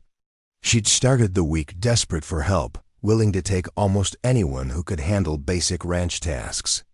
She was ending it with a true partner, someone who brought skills and perspectives that would make the ranch stronger than it had ever been. The future was still uncertain. Ranch life always was. There would be more difficult births, more storms, more challenges that would test both their abilities and their partnership. But for the first time in months, Rebecca felt ready to face those challenges. More than ready, she was looking forward to them, because now she wouldn't face them alone. 2 weeks into their partnership, Rebecca discovered that Emily Carter was full of surprises. The most recent revelation came as Rebecca watched Emily single-handedly frame the new window opening in her cabin, using techniques Rebecca had never seen before. "Where exactly did you learn carpentry?" Rebecca asked, holding a board steady while Emily measured and marked precise angles. "Summers with my grandmother, remember, but also ... Emily paused, her expression growing complicated. "I spent 3 years engaged to a man who built houses. I learned more from watching his crews than I ever learned in my parents' parlor." This was the first time Emily had mentioned being engaged. Rebecca felt an unexpected twist in her stomach at the revelation, though she couldn't quite identify why. "What happened?" "With the engagement, I mean." Emily's saw blade bit into the wood with sharp, rhythmic strokes. "I realized I was more interested in the work he did than in him. That was ... illuminating." The cabin renovation had become their evening project after completing daily ranch work. What had started as a simple cleaning and repair job had evolved into something more ambitious under Emily's guidance. She'd sketched plans for improving the layout, adding built-in storage, even installing a small but efficient heating stove. "You know," Rebecca said, watching Emily fit a perfectly cut piece of trim, "when I imagined having a partner, I thought mostly about dividing the ranch work. I never considered that you might improve everything you touched." Emily looked up from her work, a slight flush coloring her cheeks. "I like solving problems, making things better. It's satisfying to see potential and then make it real." Over the past 2 weeks, Emily had applied that same approach to every aspect of ranch operations. She'd reorganized the tool shed for better efficiency, devised a new system for tracking breeding schedules, and discovered a significant error in the feed supplier's billing that had been costing Rebecca money for months. "The books are fascinating," Emily had said the previous evening, bent over Rebecca's ledgers with obvious concentration. "There are patterns here, inefficiencies that could be easily corrected." Rebecca had never found the financial side of ranching fascinating, but Emily's enthusiasm was contagious. Under Emily's analysis, expenses that Rebecca had accepted as necessary revealed themselves as opportunities for improvement. "You don't have to reorganize my entire life," Rebecca had protested, though without much conviction. "I'm not reorganizing your life, I'm optimizing our business." Emily's correction was gentle but firm. "There's a difference." Now as they worked on the cabin in the gathering dusk, Rebecca found herself stealing glances at her partner. Emily had changed dramatically since her arrival. Her hands were calloused now, her movements confident and purposeful.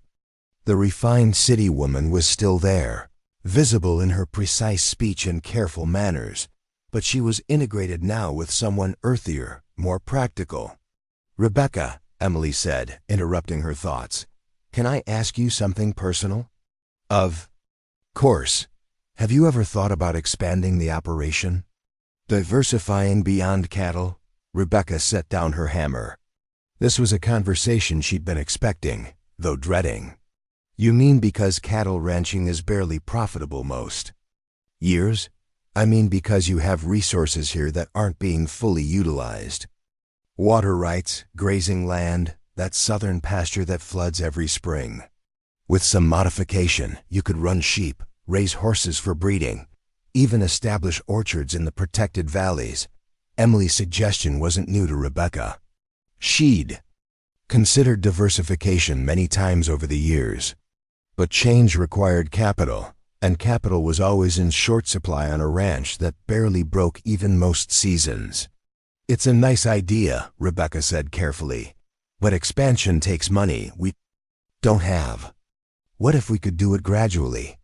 Start small, reinvest profits, build systematically?" Emily pulled a folded paper from her pocket. "I've been running some numbers." Rebecca accepted the paper, squinting at Emily's neat columns of figures in the fading light.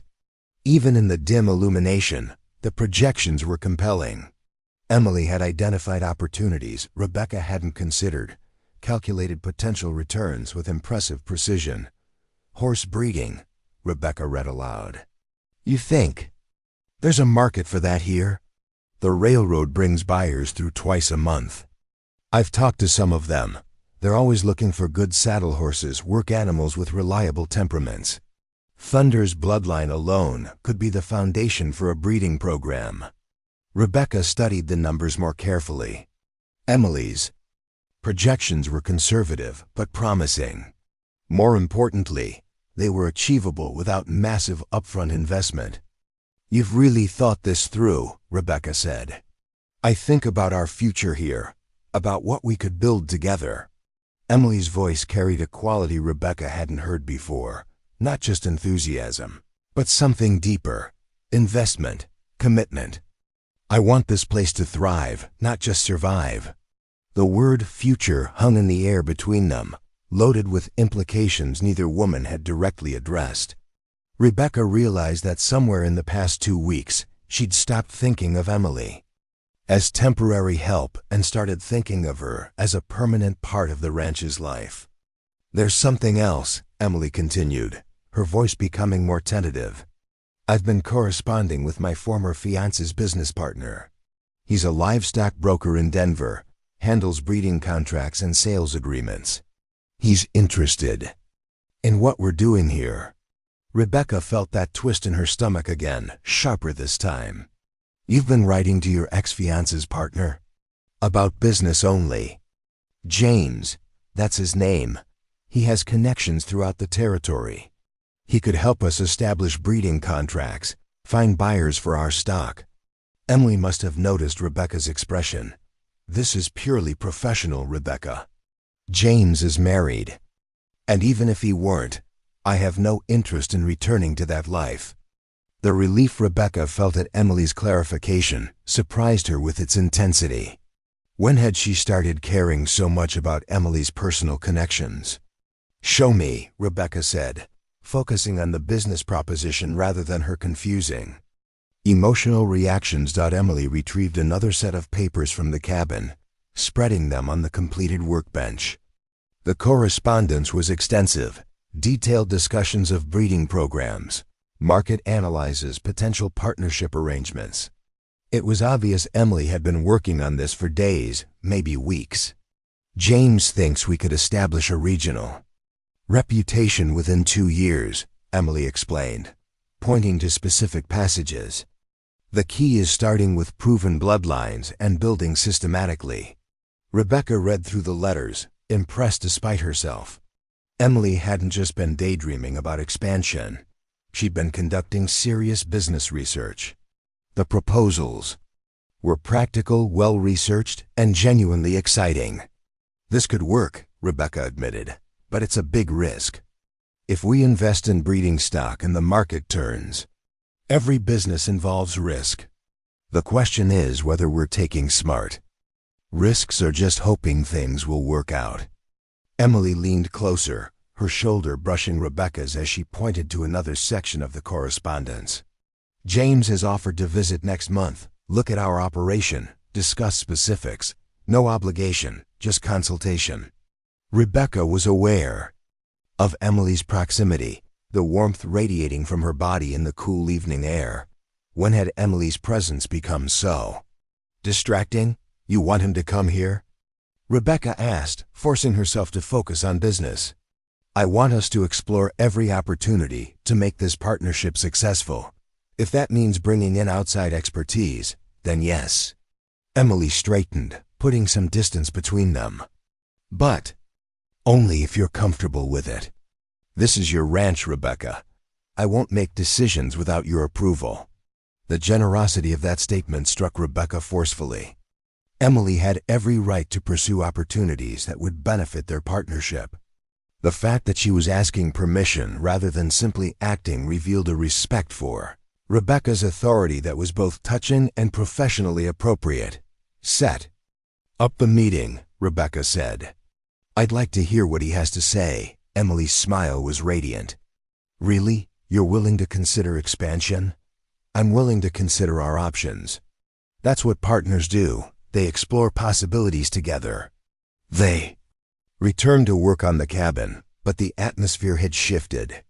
The conversation about expansion had introduced a new element to their partnership, the recognition that they were building something together, something with real potential for growth and success. As they installed the last window frame, Rebecca found herself watching Emily work with new appreciation. The woman's hands moved with practiced confidence, measuring and adjusting with the precision of an experienced craftsman. But more than technical skill, Emily brought vision to every project she touched. "There," Emily said, stepping back to examine their work. "What do you think?" The cabin had been transformed. What had started as a cramped, poorly lit storage space was now a comfortable living area with excellent natural light and clever storage solutions. Emily had managed to create a sense of spaciousness in a relatively small structure. "It's beautiful," Rebecca said honestly. "Better than I imagined." "Possible. It feels like home," Emily replied, then caught herself. "I mean it will, when I move in." "When will that be?" "Another few days, I think. Just some finishing touches left." Emily gathered her tools with characteristic efficiency. "I should probably mention, I'll miss our evening conversations. Living in the house with you these past weeks has been..." "Has been what?" Emily hesitated, seeming to choose her words carefully. "Comfortable, natural, like we've been partners much longer than 2 weeks." Rebecca understood exactly what Emily meant. Their daily routines had meshed seamlessly, each woman anticipating the other's needs and preferences. Meals shared, evening conversations over ranch business and personal histories. The easy companionship of 2 people who genuinely enjoyed each other's company. "The cabin's not that far from the house," Rebecca said. "We'll still have plenty of opportunities to talk." "Of course. Business meetings, planning sessions." Emily's voice carried a note Rebecca couldn't quite interpret. "It will be more professional." Something in Emily's tone suggested she wasn't entirely happy about the prospect of more professional distance. Rebecca realized she wasn't either. The past 2 weeks of shared living space had been the most pleasant of her adult life. "Emily," Rebecca said impulsively, "you know you don't have to move to the cabin if you don't want to. The house is plenty big enough for both of us." Emily turned to look at her, surprise evident in her expression. "Are you sure?" "I don't want to impose ... You're not imposing. You're contributing to everything you touch.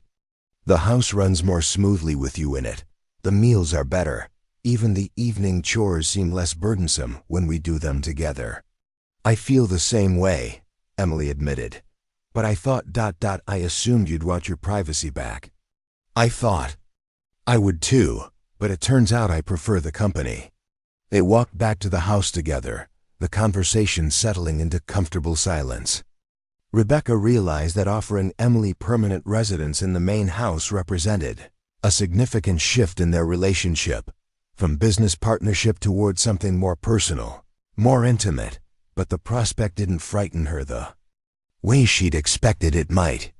Instead, it felt natural, like the logical next step in a partnership that had already exceeded all her expectations. As they prepared for bed, following routines that had become comfortably familiar, Rebecca reflected on how much her life had changed since Emily's arrival. The ranch was more efficiently managed, more profitable, more pleasant to live on. But beyond the practical improvements, Rebecca had discovered something she hadn't realized she was missing: genuine companionship. With someone who shared her values and ambitions. Emily appeared in the kitchen doorway, already dressed for bed, but carrying a cup of tea. "Rebecca, thank you for everything. For the chance to prove myself, for the partnership, for making me feel welcome here." "Thank you for answering my advertisement," Rebecca replied. "For being exactly what I needed, even though I didn't know what that was." Emily smiled, that radiant expression that transformed her entire face. "Good night, partner." "Good night."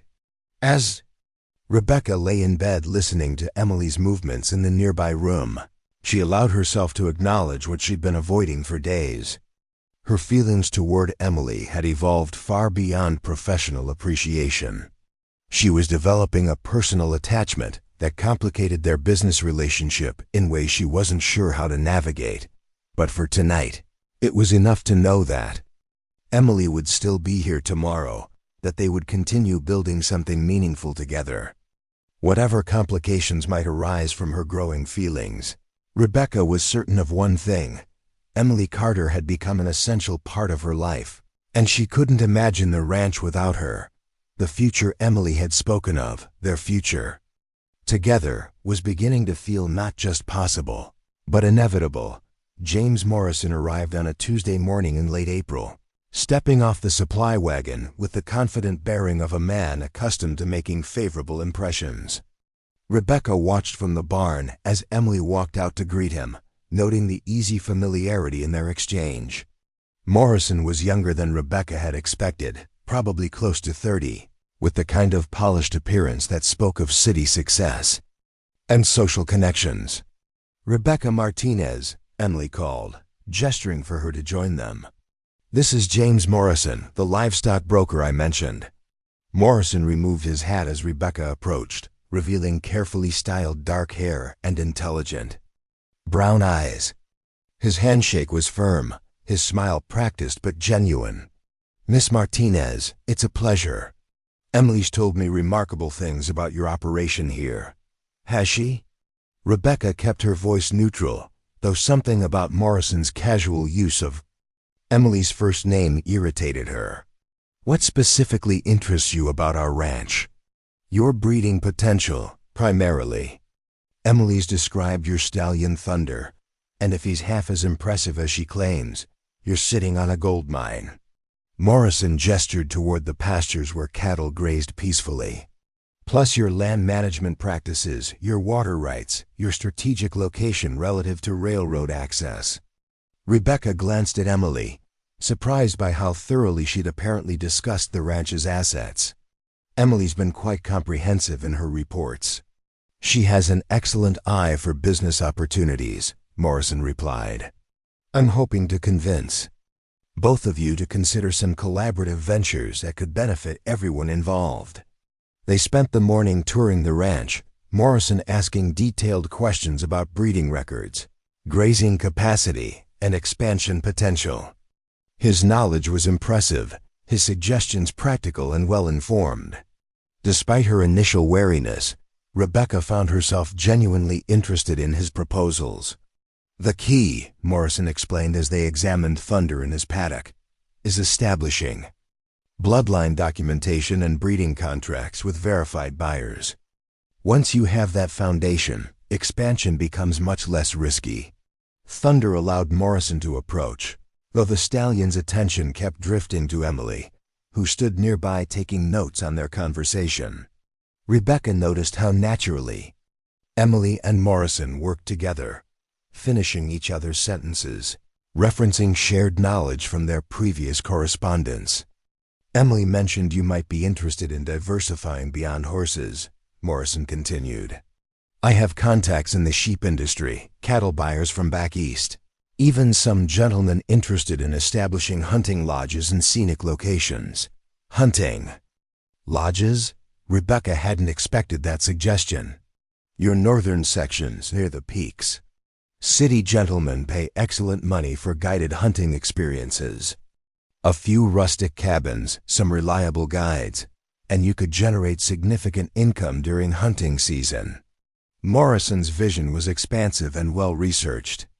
Throughout the morning, he outlined opportunity after opportunity, each backed with market analysis and specific contact information. His enthusiasm was infectious, and Rebecca found herself imagining the ranch transformed into the diverse operation he described. At lunch, prepared by Emily with her usual competence, Morrison regaled them with stories from his business travels. He was an engaging conversationalist, full of amusing anecdotes and insider knowledge about livestock markets throughout the territory. Emily tells me you've been partners for about a month now, Morrison said, accepting a second helping of Emily's cornbread. How are you finding the arrangement? Beneficial, Rebecca replied carefully. Emily's brought skills I didn't expect. She always was full of surprises, Morrison said with a knowing smile. Back when she was engaged to my partner Robert, she used to astound us with her business insights. Robert never appreciated that about her. Rebecca felt her appetite disappear. The casual revelation that Morrison had known Emily during her engagement, that he'd witnessed her relationship with another man, struck her with unexpected force. Robert was a fool, Emily said quietly, her cheeks coloring slightly. In many ways, indeed he was. Losing you was the biggest mistake of his life. Morrison's tone was sympathetic but carried undertones that made Rebecca's stomach tighten. Though I suppose his loss has been Miss Martinez's gain. The rest of lunch passed in a blur of business discussion that Rebecca found difficult to focus on. Morrison's casual familiarity with Emily's past, his obvious admiration for her capabilities, the way Emily seemed to relax and become more animated in his presence, all of it created a knot of anxiety in Rebecca's chest that she couldn't rationalize. Away. After lunch, Morrison requested a private meeting to discuss specific partnership proposals. They gathered in the ranch house parlor, Morrison spreading documents across the dining table with practiced efficiency. I'll be direct, Morrison began. I'm prepared to offer significant investment in your expansion plans, plus guaranteed buyers for your breeding stock. In return, I'd want partial ownership in the operation and exclusive marketing rights for your livestock. Rebecca studied the contracts Morrison had prepared. The terms were generous, the potential profit substantial. With Morrison's backing, they could implement expansion plans immediately rather than building gradually over years. This is a significant opportunity, Emily said, reading over Rebecca's shoulder. With James's connections and capital, we could accelerate our timeline considerably. It's also a significant commitment, Rebecca replied. Partial ownership means permanent partnership. Are you prepared for that level of involvement, Mr. Morrison? Absolutely. I've been looking for the right property to establish a Western base of operations. Your ranch has everything I need: good land, water rights, strategic location, and Morrison glanced at Emily. Excellent management potential. The way Morrison's gaze lingered on Emily sent a clear message that his interest in the ranch might not be purely professional. Rebecca felt a surge of protectiveness that caught her off guard with its intensity. I'll need time to consider these proposals, Rebecca said, gathering the contracts. Partnership decisions aren't made lightly, of course. I'm staying in town through the week. Take all the time you need. Morrison stood, straightening his vest. Emily, perhaps you'd join me for dinner this evening? We could discuss some of the operational details that might help Miss Martinez with her decision. Emily glanced at Rebecca before responding. I think it would be better if we kept our discussions here at the ranch. Rebecca and I make decisions together now. Morrison's smile faltered slightly. Naturally, I simply thought, well, we have history together. I assumed you might appreciate a more social environment. My focus is here now, Emily said firmly. This is my home. This partnership is my priority. After Morrison left to return to town, Rebecca and Emily sat in the parlor surrounded by his proposals. The silence stretched between them, filled with unspoken tensions neither woman seemed ready to address directly. He's offering everything we discussed, Emily said finally. Immediate capital, guaranteed markets, expansion opportunities we couldn't achieve alone. He's also offering you a return to your previous life, Rebecca replied, not looking up from the contracts. Social dinners, business connections, the kind of sophisticated environment you're accustomed to. Emily was quiet for a long moment. When she spoke, her voice was carefully controlled. Is that what you think I want? I don't know what you want. A month ago, you were living a completely different life. Morrison represents a bridge back to that world with added business success. It would be understandable if you found that appealing. Rebecca, Emily's voice was sharp enough to make Rebecca look up. Do you really think I came here, worked to build this partnership, planned our future together, just to abandon it all for the first familiar face that appeared? Rebecca saw genuine hurt in Emily's expression and immediately regretted her words. I didn't mean ... You did mean it. You think I'm not truly committed to this life, to our partnership. You think I'm just playing at being a rancher until something better comes along. That's not. Rebecca began, then stopped. Was that what she thought? The possibility that Emily might leave had been gnawing at her since Morrison's arrival, but she hadn't examined why that prospect was so threatening. I left my entire life behind to come here, Emily continued. I've worked harder in the past month than I've ever worked. I've found purpose and satisfaction and genuine happiness for the first time in years. And you think I'd throw that away for dinner invitations and social connections? Rebecca set down the contracts and looked directly at Emily. I think you deserve better than what this life can offer. More comfort, more security, more everything. More than what? More than meaningful work? More than genuine partnership? More than building something worthwhile with my own hands? Emily's voice rose with emotion. Or more than living with someone who still sees me as a temporary arrangement? The accusation hit Rebecca like a physical blow. That's not how I see you, isn't it? You're ready to believe I'd leave at the first opportunity. You assume I'm not truly committed to what we're building. What else is that except seeing me as temporary? Rebecca realized Emily was right. Despite all evidence to the contrary, despite Emily's obvious dedication and investment in their partnership, Rebecca had been holding part of herself back, protecting against the possibility of abandonment. "I'm sorry," Rebecca said quietly. "You're right. I haven't been fair to you." Emily's anger seemed to deflate, replaced by something more vulnerable. "I need you to trust me, Rebecca. I need you to believe that I chose this life, chose this partnership, chose ... you, not as a default or a temporary arrangement, but as what I genuinely want." The word "you" hung in the air between them, loaded with implications that neither woman had previously acknowledged directly. Rebecca felt her heart rate increase as she processed what Emily might be saying. Double quotes, Emily ... "I know we said this was a business partnership," Emily continued, her voice becoming quieter but more intense. "But it's become more than that for me. Much more. And I hoped it might be becoming more for you too." Rebecca stared at Emily, seeing her clearly for perhaps the first time. Not as a temporary employee or even a business partner, but as a woman who had chosen to build a life with her, who had invested everything in their shared future, who was offering something far more personal than professional collaboration. "It has," Rebecca admitted, the words coming out hoarse with emotion. "Become more, I mean. Much more than I expected or planned for." Emily's face brightened with relief and hope. "Then why are you so ready to believe I'd leave?" "Because I've never had something worth losing before," Rebecca said honestly. "And I'm terrified of losing it, losing you." Emily moved closer, close enough that Rebecca could see the flecks of gold in her green eyes. "You're not going to lose me.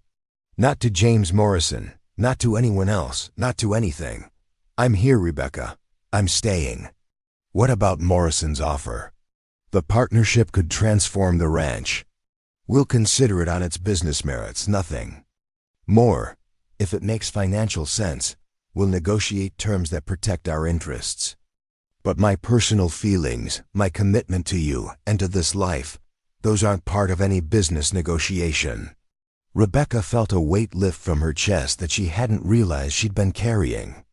Emily's declaration was clear and unambiguous. She was choosing Rebecca and their life together over any alternative Morrison might represent. "I want you to stay," Rebecca said. "I want our partnership to continue, both business and ... personal." Emily's smile was radiant. "Good, because I have a lot more ideas for improving this place, and I'm looking forward to implementing every one of them with you." They spent the evening reviewing Morrison's proposals with new objectivity, discussing which elements might benefit their operation and which terms would need modification. The conversation was productive and focused, but underneath the business discussion ran a current of deeper understanding, a mutual acknowledgement that they were building something together that transcended professional collaboration. As they prepared for bed, Rebecca found herself seeing Emily with new clarity. This was a woman who had chosen her, chosen their life together, chosen to invest her future in their shared dreams. The knowledge filled Rebecca with a warmth that had nothing to do with the fire in the hearth, and everything to do with the possibilities spreading out before them. Morrison's visit had forced them to confront questions they'd been avoiding, to acknowledge feelings they'd been hesitant to name. The result was a stronger foundation for whatever came next: business expansion, personal growth, or both. Rebecca fell asleep that night with a sense of security she'd never experienced before. For the first time in her life, she wasn't facing the future alone.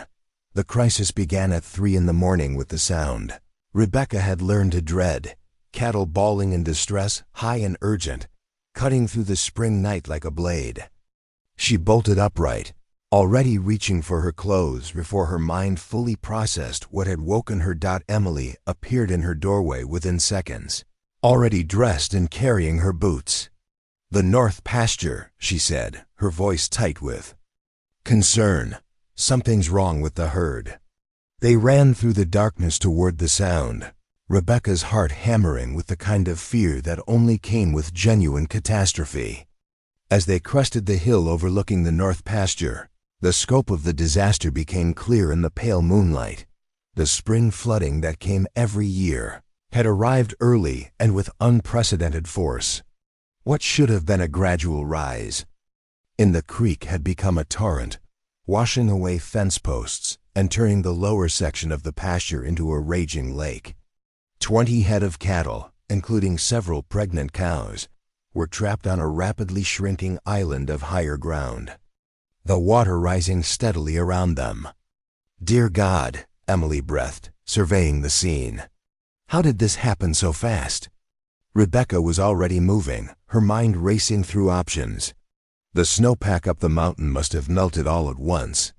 Rain yesterday, warm weather, it's a perfect storm for flash flooding. The cattle on the island were panicking, pushing against each other as their safe ground continued to shrink. If they bolted into the water, they'd be swept away by the current. If they stayed where they were, they'd drown as the water continued to rise. "We need ropes, the boat, and every lantern we can find," Rebecca said, calculating rescue scenarios. "And we need to move fast. They've got maybe an hour before that island disappears completely." They sprinted back to the ranch buildings, gathering equipment with desperate efficiency. The small boat Rebecca's father had used for checking fence lines during normal spring floods was designed for calm water, not rescue operations in a raging torrent, but it was all they had. "Rebecca," Emily said as they hauled the boat toward the water, "this is incredibly dangerous. That current could sweep us away too. Then we'll have to be careful." Rebecca tested the strength of their rescue rope, securing one end to a sturdy fence post. "I'll take the boat out. Try to get ropes around the cattle so we can guide them to safety. You stay on shore, manage the ropes, keep me anchored." Emily grabbed Rebecca's arm. "No, I won't let you go out there alone.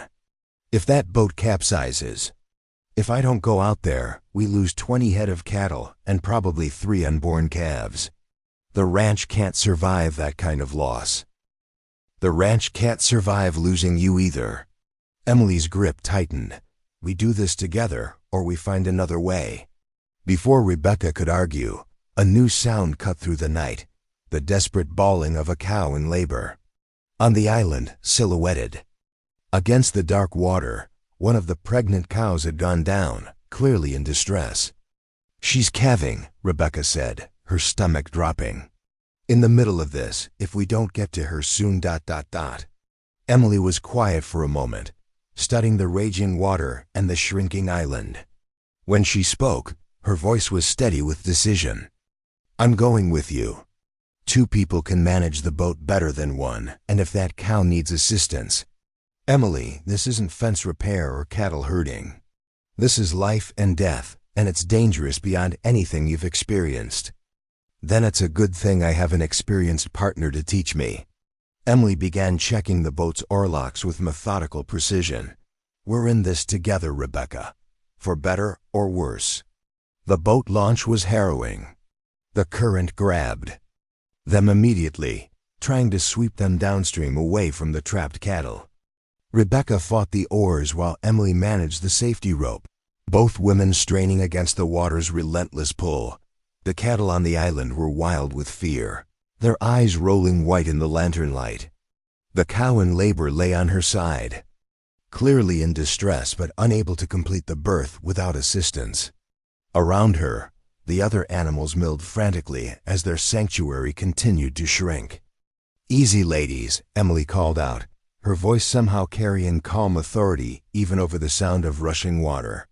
"We're here to help." Incredibly, several of the cows turned toward Emily's voice, their panic diminishing slightly. Rebecca had seen Emily's effect on animals before, but in this crisis situation, her ability to project calm was invaluable.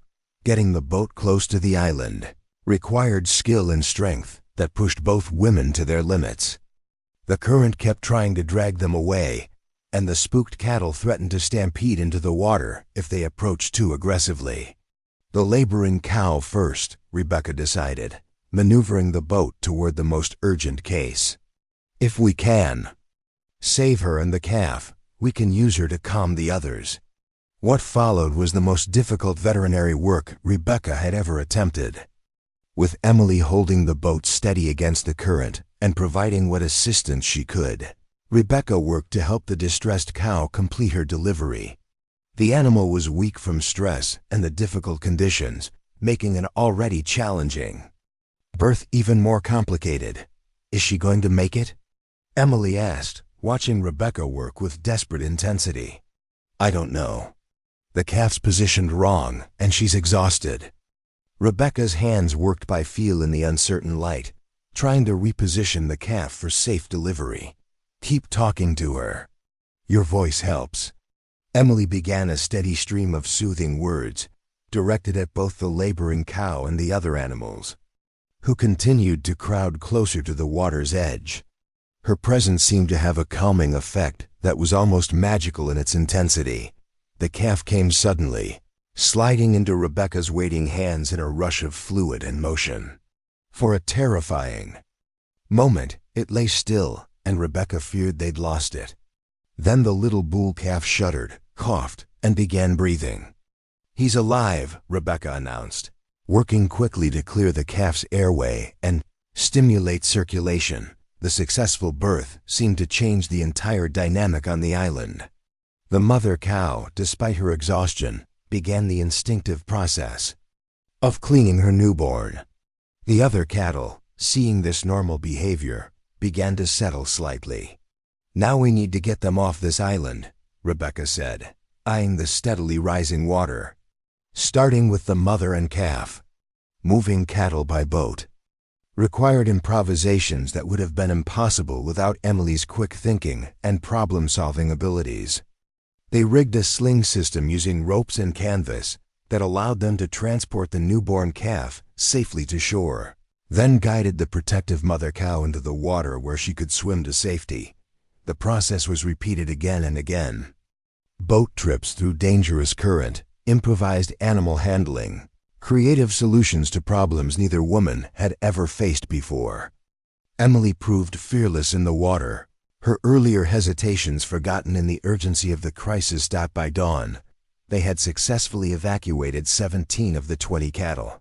The last 3, 2 young steers and a stubborn old cow who refused to enter the water, presented the greatest challenge. The island had shrunk to a space barely large enough for the 3 animals to stand.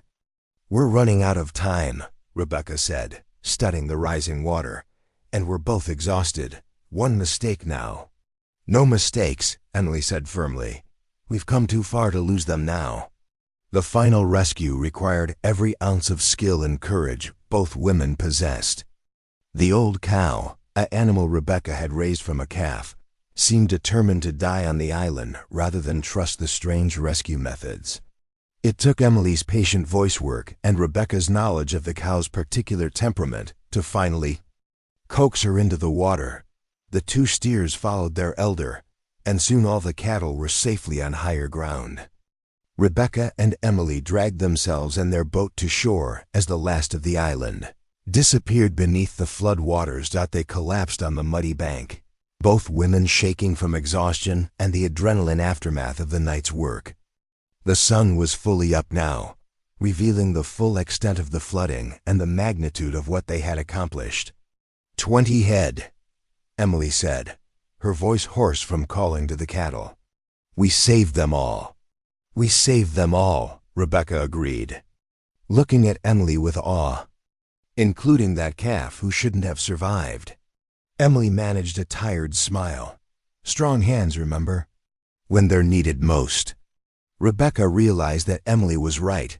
This had been the ultimate test of what strong hands truly meant. Not just physical strength, but the courage to act when action was dangerous, the creativity to solve unprecedented problems, the determination to keep working when exhaustion threatened to overwhelm them. "I couldn't have done this alone," Rebecca admitted, "not any of it.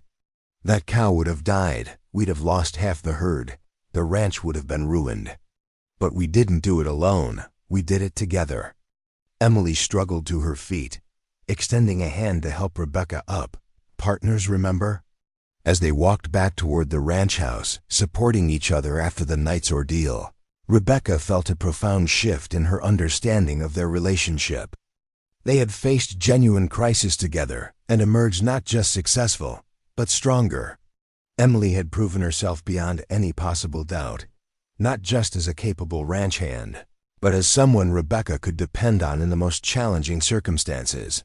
But, more than that, Rebecca realized that somewhere during the night's crisis, her feelings for Emily had crystallized into something she could no longer ignore or rationalize as simple partnership.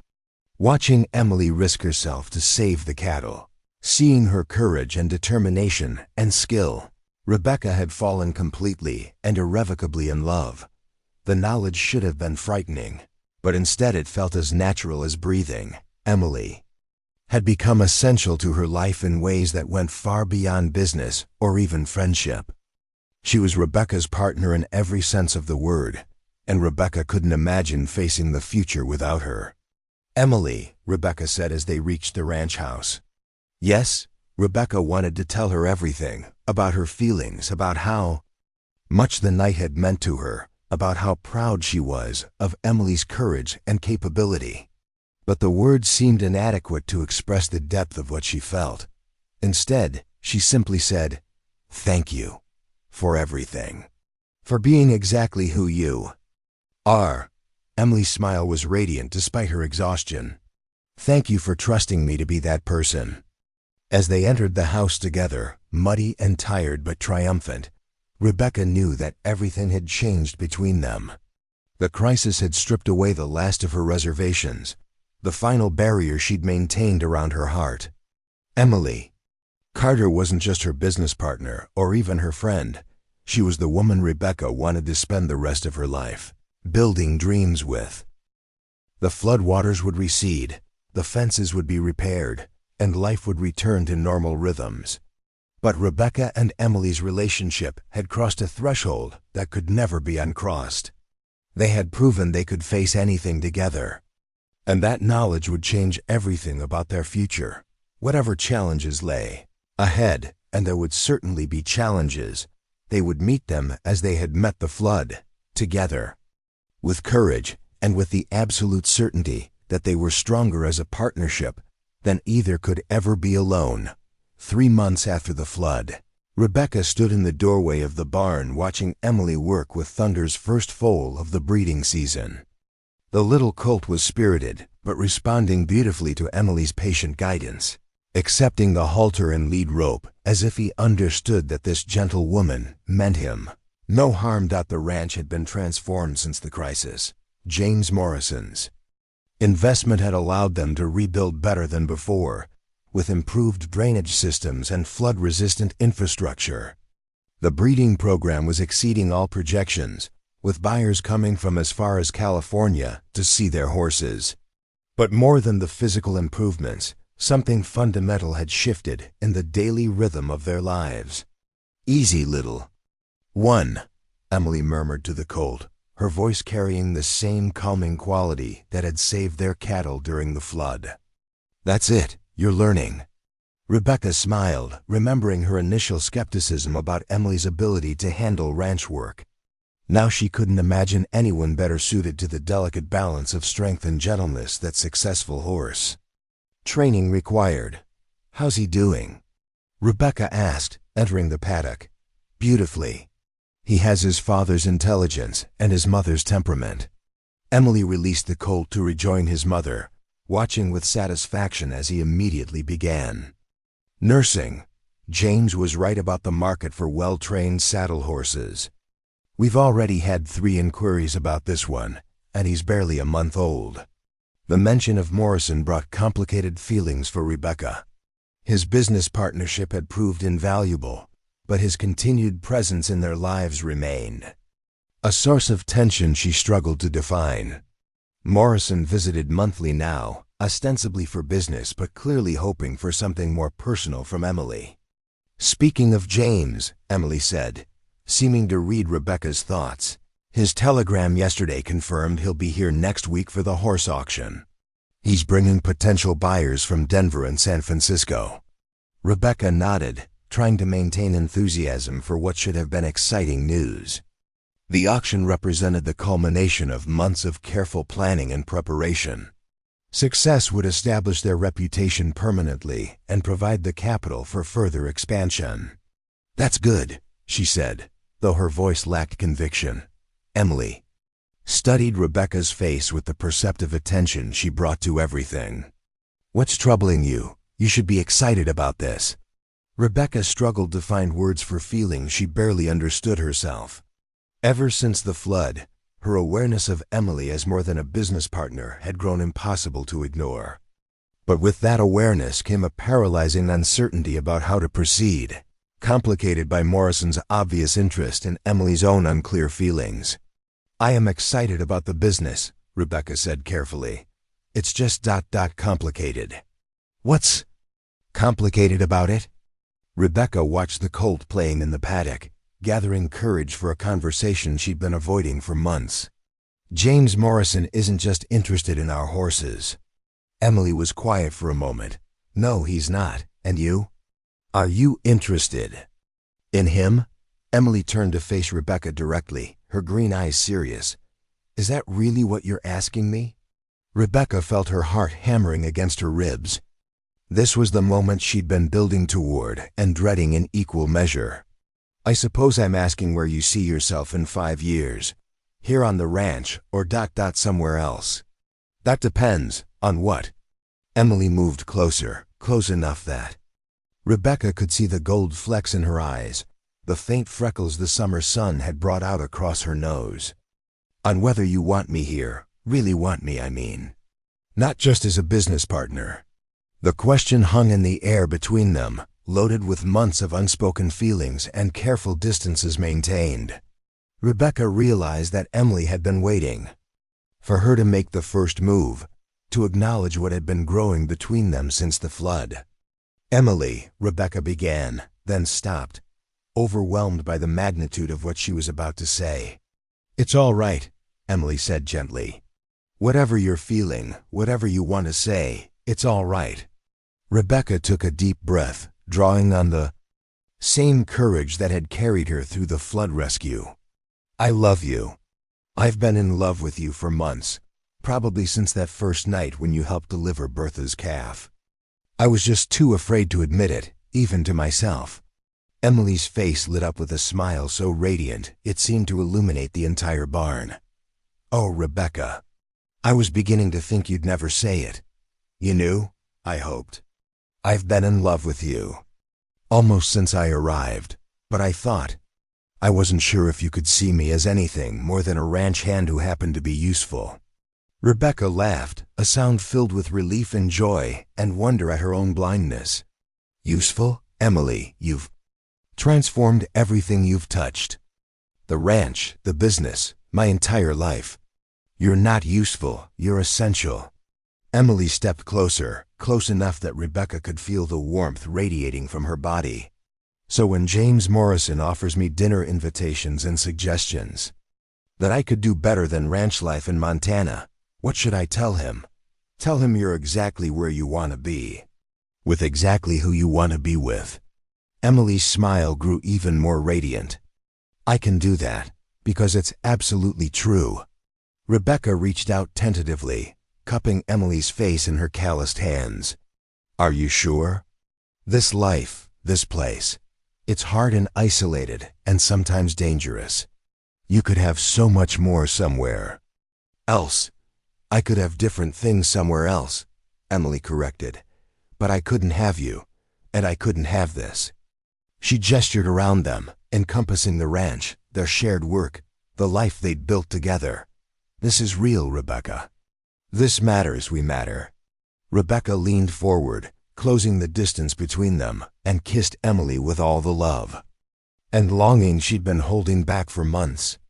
Emily responded immediately, her arms coming up to encircle Rebecca's neck, pulling her closer. The kiss was everything Rebecca had imagined and more, tender and passionate, familiar and exciting.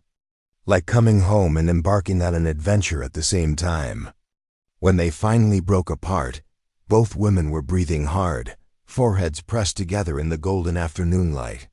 "I love you too," Emily whispered. More than I thought it was possible to love anyone.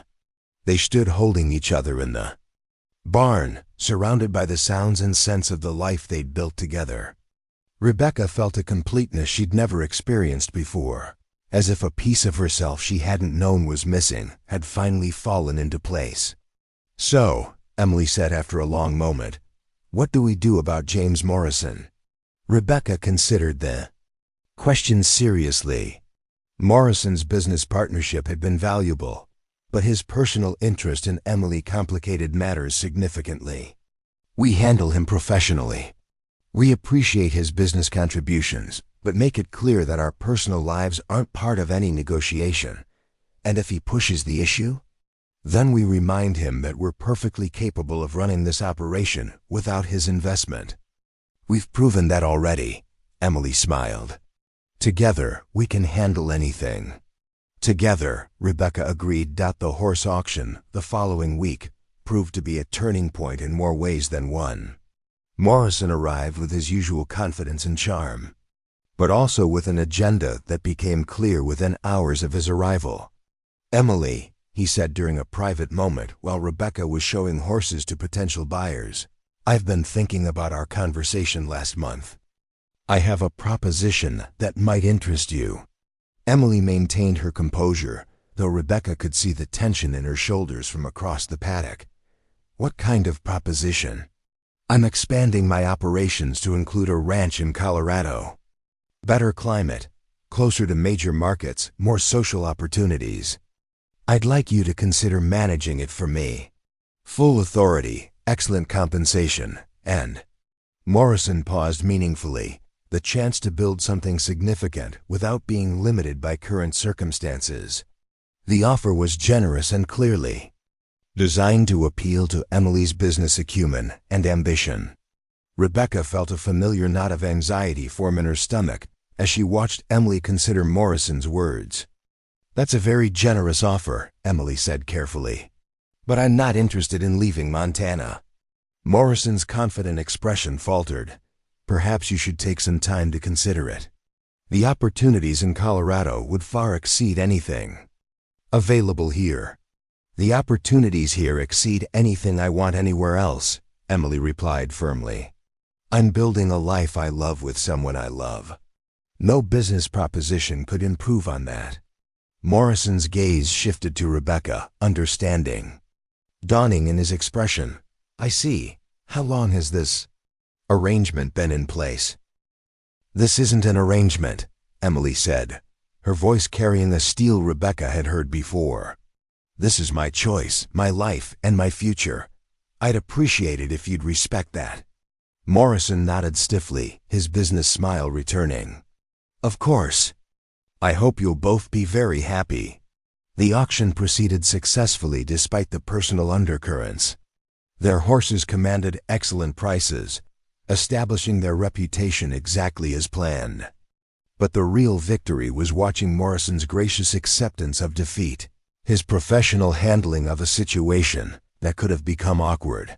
That evening, as they celebrated the auction's success, Rebecca and Emily found themselves alone on the ranch house porch, watching the sun set behind the mountains.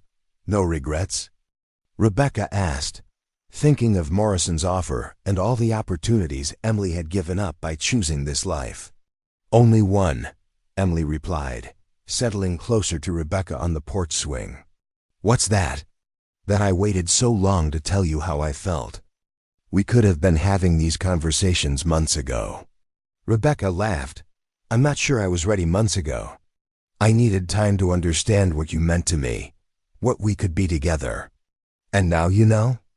Rebecca looked at Emily in the fading light, seeing not just the woman who had answered her advertisement for a ranch hand, but the partner who had transformed her life in every possible way. Strong hands indeed, hands that could deliver calves and build cabins and manage complex business negotiations, but also hands that could offer comfort and love and the promise of a shared future. "Now I know," Rebecca said.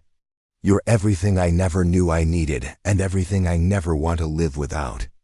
Emily smiled, that radiant expression that had become one of Rebecca's favorite sights in the world. In that case, partner, what do you say we start planning the rest of our lives? Rebecca leaned over and kissed her, tasting the promise of all the tomorrows stretching out before them. The ranch would continue to thrive, their business would grow, and challenges would certainly arise. But they would face everything together, with the strength that came not just from capable hands, but from hearts that had found their perfect match. As darkness settled over the Montana landscape, and stars began appearing in the vast sky above them, Rebecca reflected on the journey that had brought them to this moment. She had asked for strong hands to help with ranch work, never imagining that she would find strong hearts, brilliant minds, and the love of her life all wrapped up in one extraordinary woman. Emily Carter had delivered both, the practical help Rebecca had advertised for and the romantic love she had claimed not to want. In doing so, Emily had proven that the strongest hands of all were the ones that could hold both dreams and reality, work and love, independence and partnership in perfect balance. The future stretched ahead of them, full of possibility and promise. Whatever challenges arose, whatever opportunities presented themselves, Rebecca knew they would meet them as they had met everything else, together, with courage, and with the absolute certainty that they had found something rare and precious. Worth fighting for. Strong hands, indeed, but stronger hearts, and a love that would last a lifetime. Up next, you've got 2 more standout stories right on your screen. If this one hit the mark, you won't want to pass these up. Just click and check them out. And don't forget to like, subscribe, and turn on the notification bell so you don't miss any upload from us.